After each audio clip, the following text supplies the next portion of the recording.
So I'm Jonathan Neelands. I work in the business school now, but I've been a drama and theatre educator all my life. I work a lot with young people and I work a lot with teachers. My fascination over the last 20-30 years has been with theatre and democracy. So obviously in recent years, I've been very attracted to Michael's work and we started talking a little bit about that. And in looking at theatre and democracy, of course, one of the key texts which democratic political scientists and theorists keep returning to is Antigone. So I have a lifelong relationship with that play. And now we use it in a business school context. We use it at quite senior levels. So we use it in exec MBAs. So this is for people who've been successful in business for some time. And we use it in executive education where senior business leaders come in to do training. And we use it as part of a module that's called Leadership and the Art of Judgment, which I teach with a man called Harry Soukas. And the premise behind the Leadership and the Art of Judgment is that, if you're developing yourself as a leader, you cannot learn how to be a leader by looking at a PowerPoint slide with bullet points on and thinking of some kind of magical formula or whatever. That judgment, leadership is an art, it's not a science. And a lot of what leadership comes down to is the judgments that you make. So in thinking about judgment, what we use a lot is the notion of phronesis, and we teach about phronesis and we try and develop exercises and look at case studies that explore how different kinds of leaders in different situations have applied phronesis to situations and why they've done that.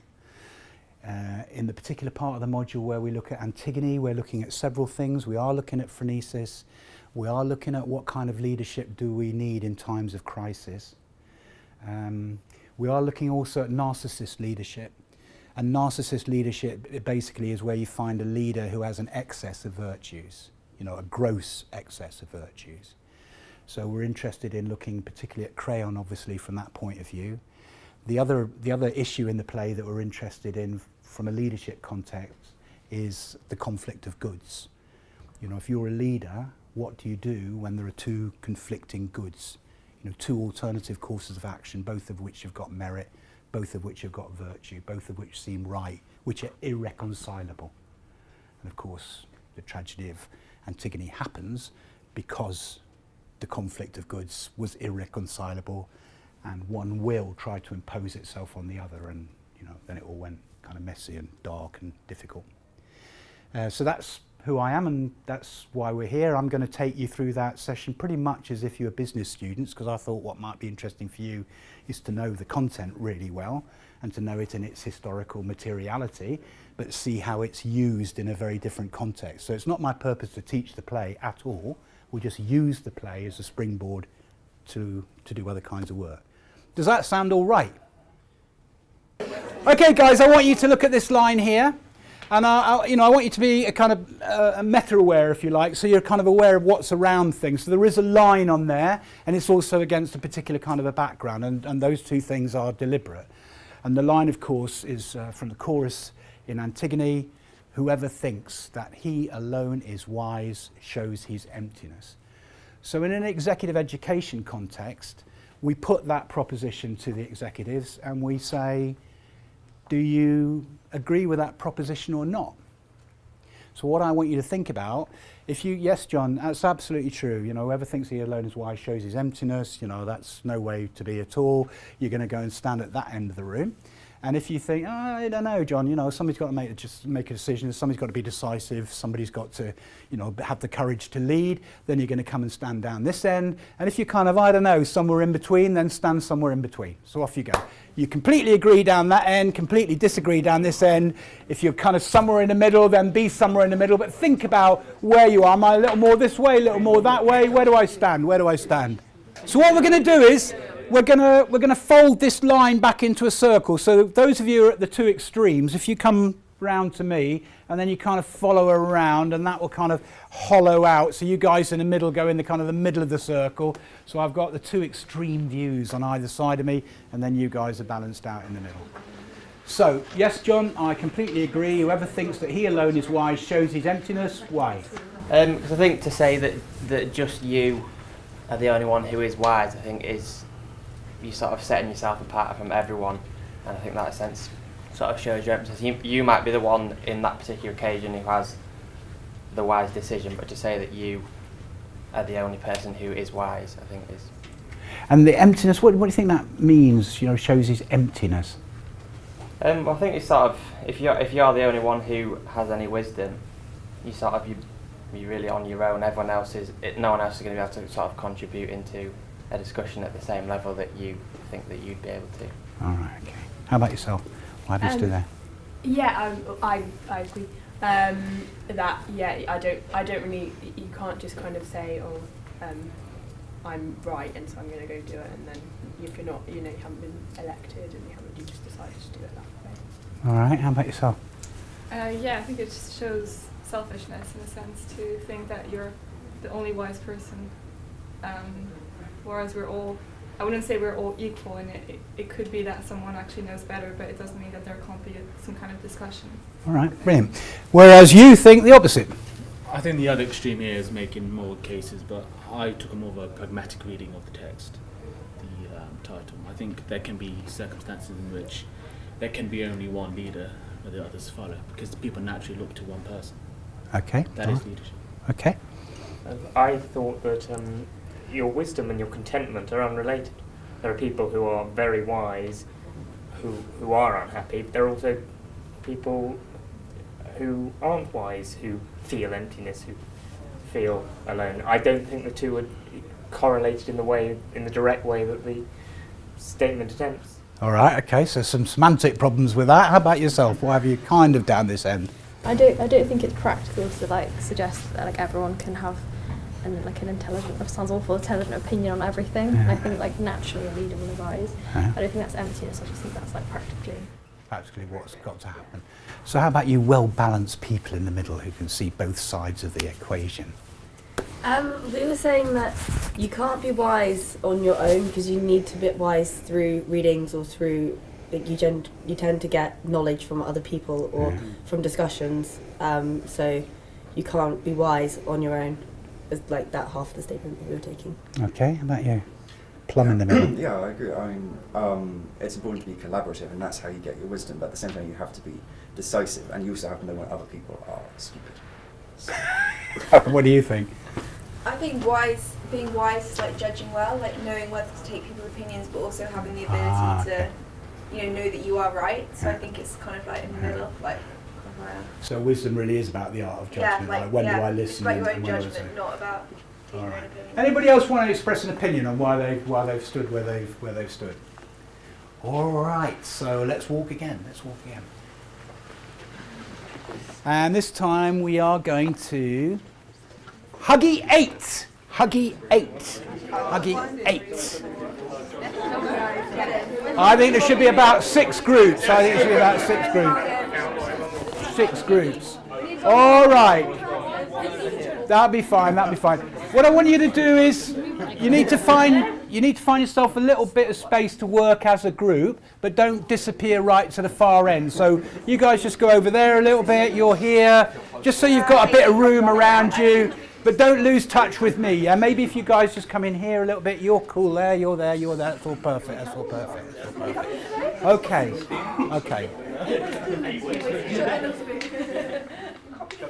So what I'm going to ask you to think about is this.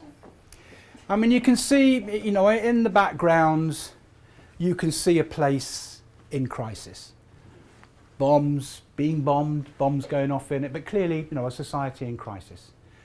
And you'll know more about this than I do, but we know that when the audience went in to see Antigone, they were a society on the edge of crisis, really beginning to question what kind of leadership was required because of war, because of other pressures on the city. So they wanted to come and see this play and see what it told them about what they should do when it came to making decisions about how best to govern themselves, particularly in a time of crisis. So I want you to think about that, and what I want to ask you to do is to use your own bodies to build a model for me of what kind of leadership you think is required in a time of crisis. That might be political crisis, it might be a military crisis, it might be an organisational or business crisis, but when it all goes wrong, what kind of leadership model are you looking for? You're going to make an image like a lovely Greek sculpture using yourselves, and we're going to see it in a couple of minutes. Off you go, off you go.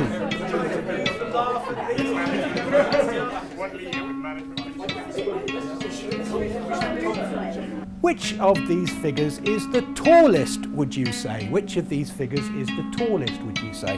Have a little conversation with the people next year. So we've had a view over here that, well, actually, John, the two figures are the same height, because if, you know, one stands or one lifts or whatever, they're going to end up being the same height.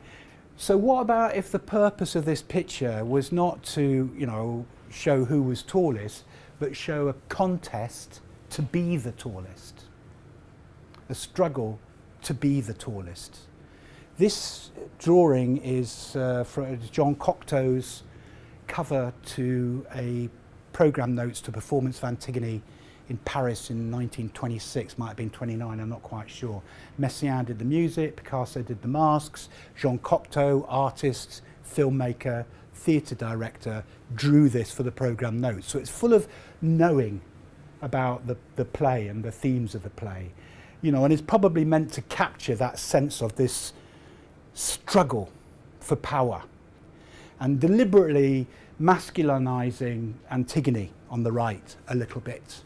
You know, big hands, quite broad, deliberately doing that grotesque representation of crayon, you know, with the arms folded in like that, so it's almost like having boobs or breasts. Because of course, you know, one of the key themes in the play is around the gendering of power. So, as if you didn't know anything at all, I'll tell you, because this is what I tell to business students. The man on the left is King Crayon, made king today, this morning, his first day of power.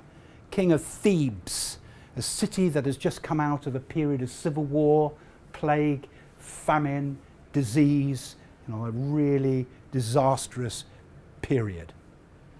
The figure on the right is a citizen, Antigone, but it's made more complicated by the fact that she is also niece to Crayon.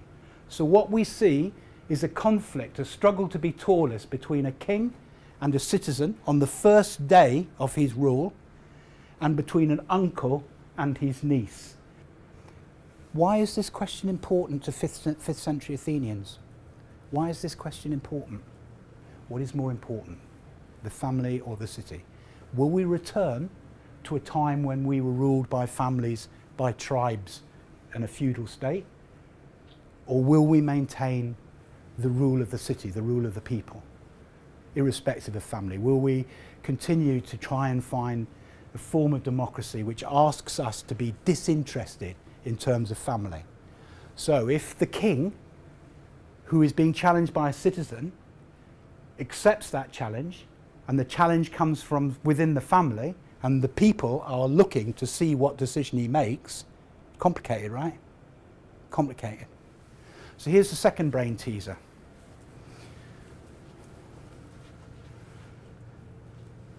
Who is grandmother to her children? Have a little look. You should know this, I'm sure, but who is grandmother to her children?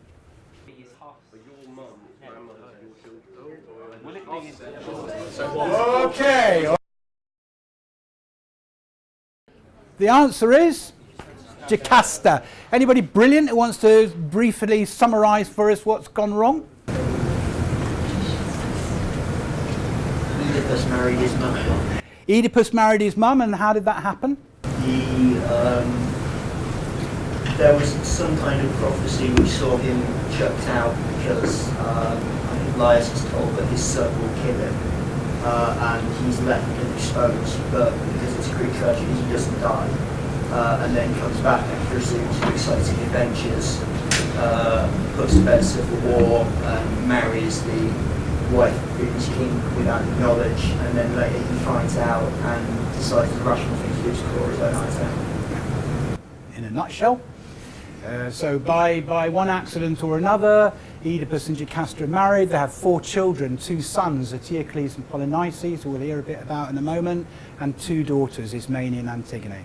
When it is discovered that Oedipus is the son of his wife, he gouges out his eyes and walks into the wilderness with his daughter Antigone, and Jocasta hangs herself in the curtains, and that's when Creon becomes king.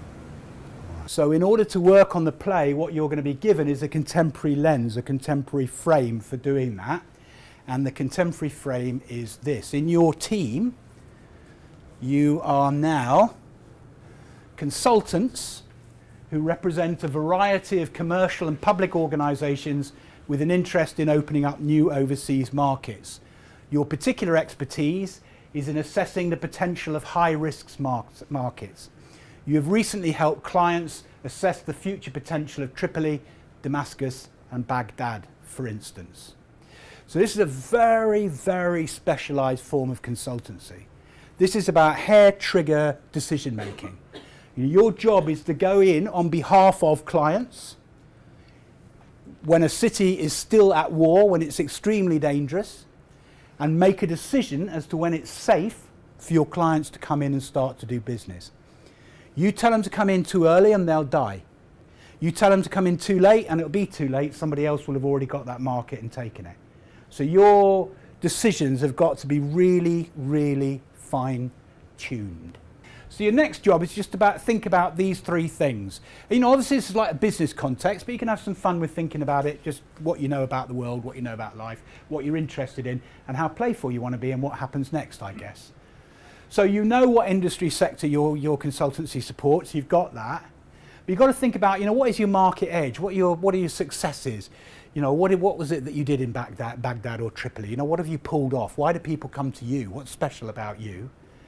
And then think about what your commercial considerations are. Are you construction not-for-profit? You're going to go in and build hospitals and get UN money for doing that, and you're going to be there for the people. Are you going to be profitable? You're going to start putting some affordable housing, rebuilding the city in that kind of a way? Or are you flat out for-profit, maximum profit? We need to get the wealthy housed again, and we need to make sure that we look after the elite because that's where we're going to make the most money. So you can decide where you want to be on that kind of a scale. And then what's really important, if we put this in the context of Athenian thinking, 5th century Athenian thinking, what are your ethical considerations, if any? What are your ethical considerations, if any? For yourselves, for the people you put into the field, for the host market, do you care about them, not care about them? And for your clients, the people that you're bringing in, what are your ethical considerations? So just spend about 5 or 10 minutes sorting all that out. So in 10 minutes time, this is our business, this is what we do, this is how we support it, this is our ethical considerations, this is our commercial considerations, this is who we are, because you're going to go into Thebes as these people. So just have a little chat to make sure you know who you are, what your thinking is, what your business plan is, if you like, yeah?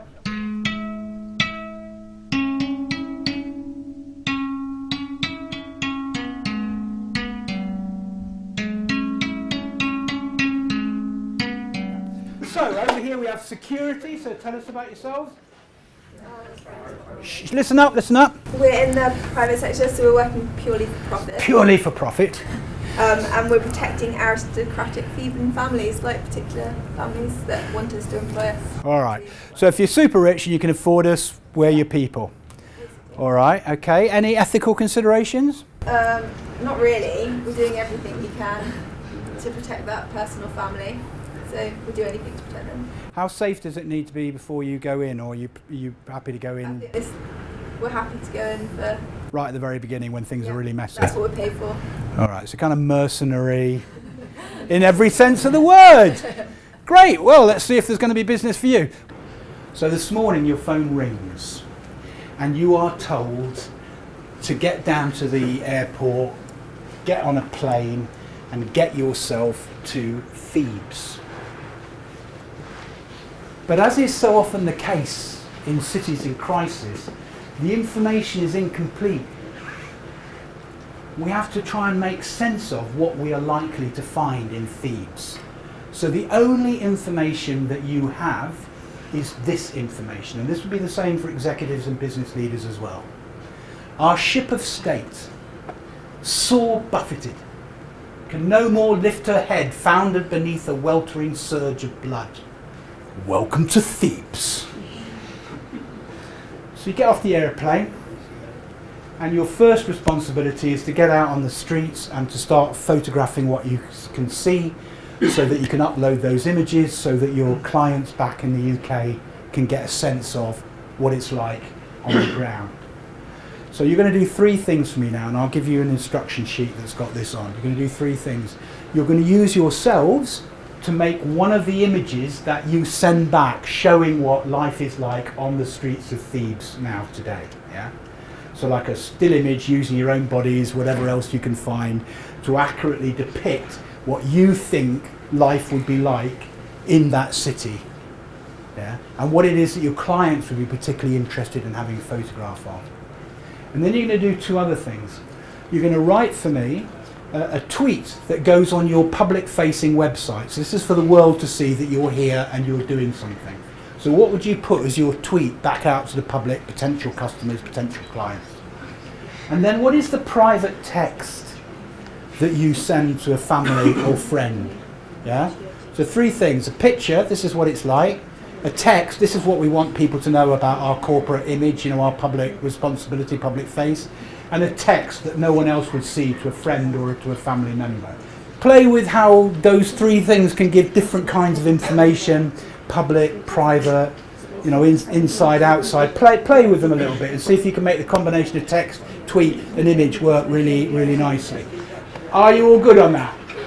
Off you go. You get it now. You get the image, then give us a text and a tweet, yeah? 1, 2, 3, hold it. Text, tweet. First troops on the ground, #freedom Thebes. And the private text is, might want to invest in body transport, lots of bodies. Lovely shapes there, guys. Well done. Really nice. Well done. Give them a clap. And let's come over here. We're going to go for our tweet. Breaking news, Senator someone just assassinated, and then our tweet said, and then our private text is, let it begin. Oh, let it begin. Just make the picture for us again. So, you know, also consequence of leadership, isn't it? So there you are, standing up as leader, but there's already people, assassins in the corners, waiting to bring him down. So well done, well done, well done. Protect the moment, tell the world, #capture beauty. Oh, look, in the middle of all of this, look, it's a little Romeo and Juliet going on. Very nice. And the private text is? Just touch down, then we'll Skype. Just touch down. We'll Skype later. All right, brilliant. Well done, well done, well done. For business people, the tweet, well, business people doing that image is quite something. Let me tell you. You've got, you know, guys like this. I've had to wear a suit today. You've got guys in suits being dead bodies and everything around. It's quite amusing. But the tweet and text for them is quite important because, you know, in their leadership roles, they often have to sit on a tension between the private and the public, between what they feel on the inside and what they're able to be on the outside. And the public facing and the private kind of captures that. For those of you who are interested in the structure of Greek tragedies, then, you know, it also corresponds to strophe and antistrophe in the chorus, the 2 different aspects of the chorus, the public voice and then the internal psychological reading. So that's kind of there for that. Theatre was the first invention of democracy, my friends. It's not like, you know, after we've done the business of getting rid of family and tribe and creating polis and creating everything else around that, what we're going to do on Saturday night to relax, oh I know, we'll invent theatre and we go to the theatre. Theatre was essential to the political formation.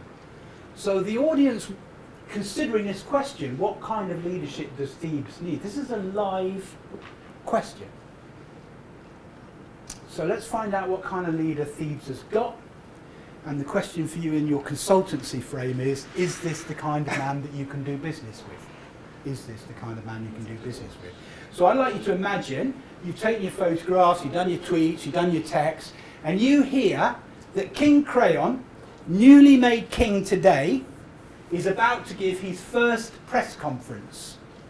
And he has heard that there are overseas interests in the city, and he's very keen that you should attend this press conference because obviously he'll be looking to the outside world to come and help rebuild Thebes. Yeah? So this press conference is not for you, it's for the people of Thebes. But you are there so you can hear it.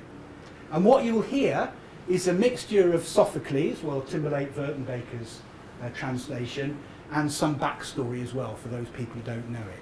But what you're being asked to do is to make a judgment as to whether this is the right kind of leader for Thebes and is it the right kind of person that you can do business with. That's what's in your head, yeah? Citizens, our affairs, lately tossed into disarray, have been brought back to order by the gods. And I sent messengers to all of you separately because I know that you revere the power and throne of my family. Let me assure you that I have now secured the city from its enemies. The armies of Argos have departed from our gates during the night. We will now bring peace and security to Thebes. It is time to celebrate that the years of plague, famine and war are gone, and we are at the dawn of a new and glorious era in the fortunes of Thebes. I will be a strong and decisive leader. Make no mistake about that. For our visitors, let me remind you of recent events. Oedipus, husband of my sister Jocasta, ruled us through the worst times. Together they had 4 children, 2 sons, Eteocles and Polynices, and 2 daughters, Antigone and Ismene. It was revealed that the cause of all the evils that visited Thebes was the fact that by unfortunate accident Oedipus, husband of Jocasta and father to her children, was also her son by King Laius.